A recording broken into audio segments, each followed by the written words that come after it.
You see, my faith in the days of the week has been seriously undermined.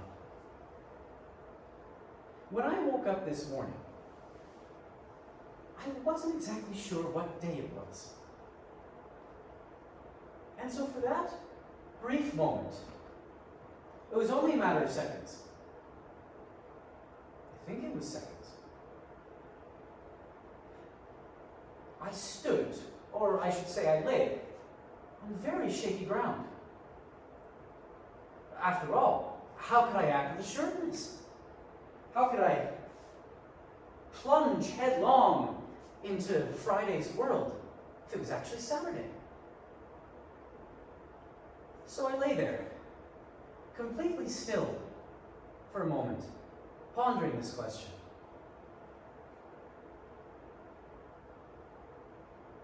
And that's where I noticed my hands. I'd never noticed them before. They moved with amazing dexterity. But this flexibility,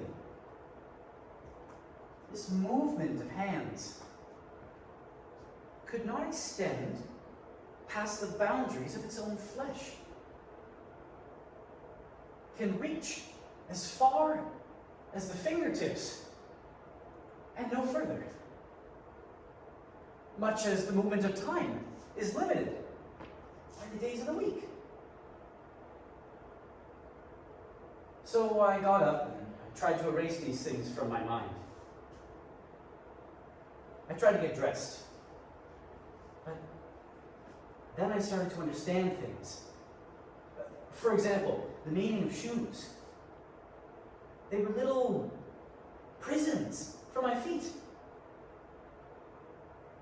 I could run 1,000,000 miles in any direction, still not escape them. Absolute definitions of space. And my hat forming a firm idea around my head, as if to say, well, that's about the size of it. My mind could expand into infinite space and still never change the shape of my head.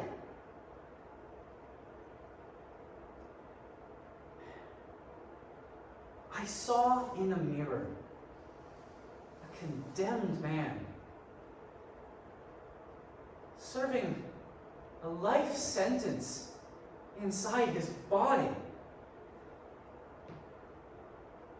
Even my car, I drove to work.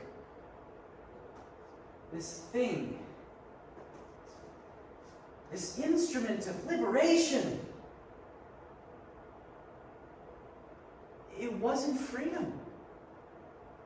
It was merely the idea of freedom, bound in metal. Like a kind of hope, but with a speed limit attached.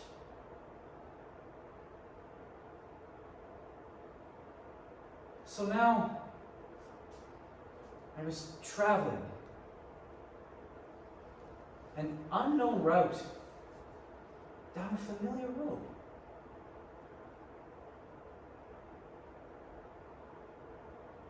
And it led in exactly the direction I was going. But not by coincidence. The asphalt was not laying itself a path in front of me.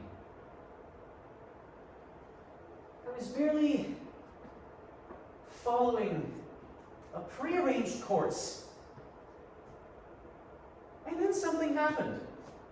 Something that had never happened before. When I finally arrived at my usual place, it was taken. I was late for work, you see. And there was another car in my space. Someone else had taken my space, you see? So I just sat there for a moment, not knowing where to go. just staring straight ahead.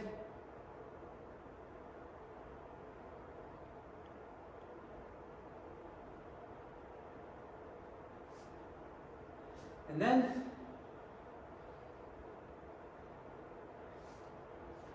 I put my car into gear, and I drove right into it. Right into this other car. There didn't seem to be any other choice.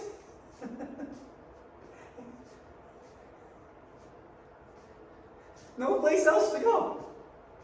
You see?